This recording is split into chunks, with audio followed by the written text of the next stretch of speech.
So I missed 2 episodes of She-Hulk because I was on a little vacation there. So today you get 2 episodes in one. Let's talk about the first episode first. So this is all about the origin story, right? This is how Jen gets her powers, but they do it kind of interesting because when it started, it looked like it was going to show that she was already a Hulk because that's what she says. But I got worried because I'm like, we don't know nothing about her. I don't think this was deserved to have that. And I like how in the show she addresses to the audience that, hey, you don't know me, so I should tell you how I got my powers and everything like that, which is funny. I'm not gonna lie, I don't like what they did with Jen on how she got her powers, because in the comics, she helped get some criminals thrown in jail, and I guess they went after her. So they shot her, and then she needed a blood transfusion, and Bruce is the only one there to give it to her, and that's how she became She-Hulk. And in this one, her and Bruce got into an accident by seeing a ship, and then they fall and they get hurt. Oh, but I almost forgot.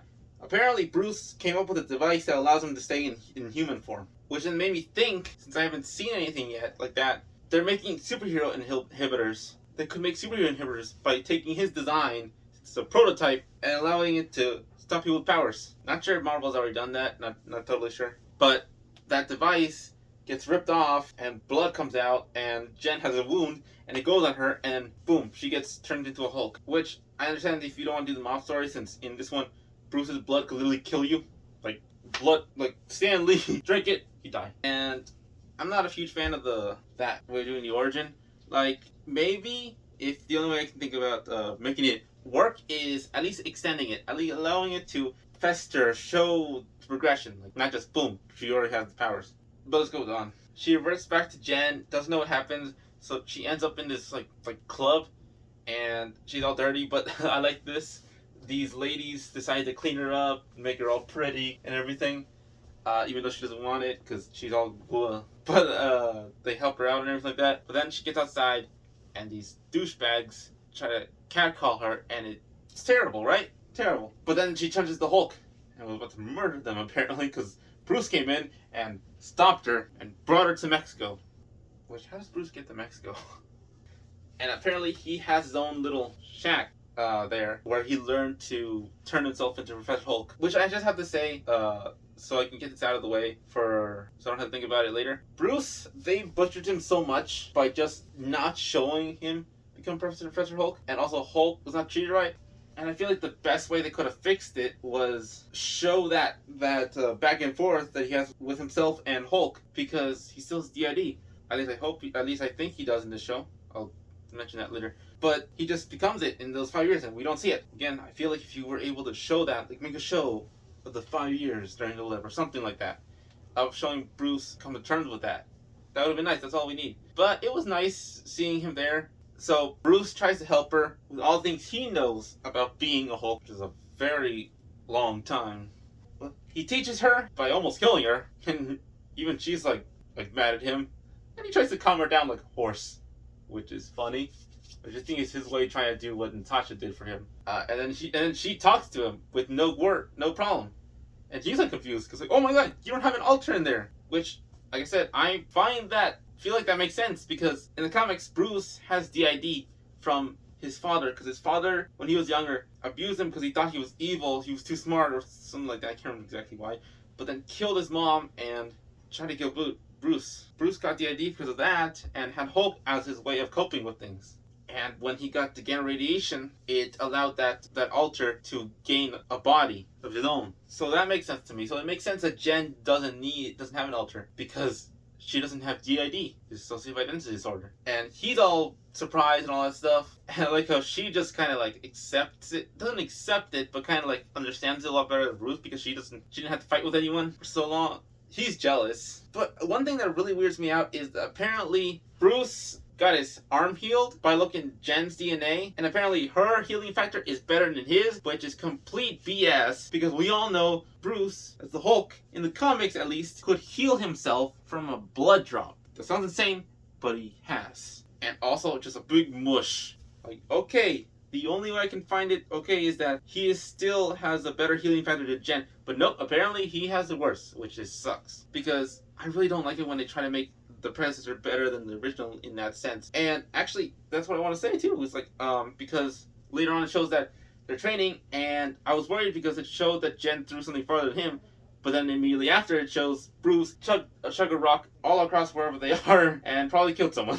But back to my point, they also say that their gamma radiation, the reason why they're fine with it and they don't die is because apparently a family gene, which I find weird. Like, if that was the explanation on why he became the Hulk at that point in time, that'd be fine. But the whole reason he became the Hulk was because they were trying to make the super soldier serum, and that was the accident that caused him to become that. So that's where it confuses me. I guess I have to just deal with that. So many unanswered questions. Marvel, what do you do to do this? So Jen and him work on everything I said about him chugging the boulder and all that stuff. And people say, oh, why was she so more flexible? One, she has a slender body in that Hulk form and much more strength, so of course she's slightly more flexible in him. That makes sense. I don't know why anyone would be hurt about that. And Bruce he tries to teach her, but there's stuff that he didn't know for a long time, and Jen's just tired of that. And then it comes to a infamous scene that everyone gets all hurt about. Jen thinking she knows more about Bruce in the trauma sense about being a Hulk. I'm not saying she doesn't have trauma with literally just being a woman. I totally understand that. Like, I understand both sides of the argument, even though Bruce didn't even make any argument. But yeah, Bruce did go through a lot more. It kind of just seems really unnecessary to say all that to a guy who literally went through so much pain being that way, and he's stuck that way. Because Jen now can just revert back and forth. Bruce kind of still has to have the machine to turn back to Bruce. So there's that. That's my 2 cents on that thing. And she wants to leave, and Bruce doesn't want to let her leave because, Hulk. And they have a fight, which is interesting. There is one thing I want to say. I wish that Bruce took up his fighting lessons from that one judo instructor from the first Edward Norton's Hulk movie, where he was learning how to breathe with that weird muscle thing that happened. Because that would have been shown that now he's actually better as being Dr. Banner. Why do they call him Smart Hulk? If they wanted to say that whole joke about, oh, I don't choose his name, then Doc Green or Professor Hulk, things like that would have been cooler. Smart Hulk? Really? But that happens, they fight, they reconcile, she apologizes, that's actually good, and he apologizes for just keeping her there, and she goes on her way, and she's gonna lawyer up a case that she's working on. That happens. But then Titania, her main villain, which I'm not gonna lie, I don't know too much about She-Hulk. Like, I knew certain things about her, like I knew she joined the Fantastic Four at some point when Ben Grimm did not have his powers. So I don't know stuff like that, I know the basic stuff. I don't know her villain, like Titania. Apparently this one she's a social media influencer, which is funny. But the fight was so fast and so just chopped. The editing was terrible. Just did not fit at all. And that's what I just want to say. The pacing of this episode was really fast and very off. It made me more annoyed watching it, to be honest. There was questions that made me confused. Just things that didn't really make sense to me. And then the pacing was just really hard to watch. So that is my thoughts on the first episode. Not a good look, Marvel. I was really excited for it, even with the bad CGI. So this is our segment to set episode 2 of She-Hulk. And I gotta say, it's a lot better put together. Okay, so again, the pacing was better in this one, but how it starts is that Jen goes into a bar because celebrates that, her case went well, right? Wrong, because as soon as she goes to just sit down and have a drink, everyone wants to see her in her Hulk form, so she does. Because new superhero, she doesn't even want to be one. But then one of her lawyer boss apparently came in to tell her about something that because she became a superhero, everyone got biased about the case, so they had to throw it out, and so that happened. And there's this microaggression when you can see that Jen is talking to him, but he wants her to turn back to regular Jen, not She-Hulk. Which I have to say quickly, can we please stop making fun of superhero names? It's really annoying, because their names are cool. She-Hulk is awesome. That name just rolls off the tongue. Like later on, Bruce says. But it really irks me. Like, why can't you just own the name first? Like, you don't have to learn to like it. Because even, I'm going to say this from another movie. In Far From Home, they make fun of Otto Octavius' name. That is an awesome name. Leave it alone. But let me cool down. I don't want to Hulk myself out either. So she gets fired because of that case that happened with her. Because she's a superhero, so everyone's going to be biased for her. So, okay. She gets fired, needs to find a new job, and apparently the guy that she literally was going to put away invited her to get a job. Oh, but she went with her family now. Apparently we're going to see them now in this. And they were all just talking about her getting fired, and I thought it was going to be a generic, it was a generic, just family, just whatever, because they even talked about Hawkeye and if he picks up little arrows. And if you've seen Hawkeye, he does. Even when he was the Avengers, he used one a couple times that he had to get back. But he probably got backed up from the Avengers. But one of my favorite parts that actually happened is that her dad came in and told her, hey, can you help me with something? And she's like, oh, what can I help you with? And he was just kind of like, oh, this is his excuse so I can see how you're doing. Which I don't see often where the dad does that. It's usually the mom. Where dad was the one, hey, are you doing okay? I'm here for you. I know something's up. Like the dad actually knows what's going on. I don't know why I really like that because I don't see it that often. So that was really nice.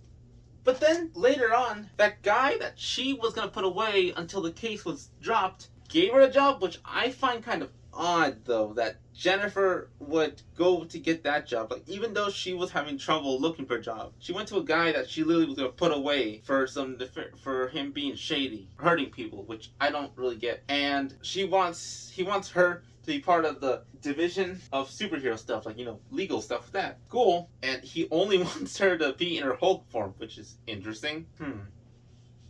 Only one of us seen as a superhero.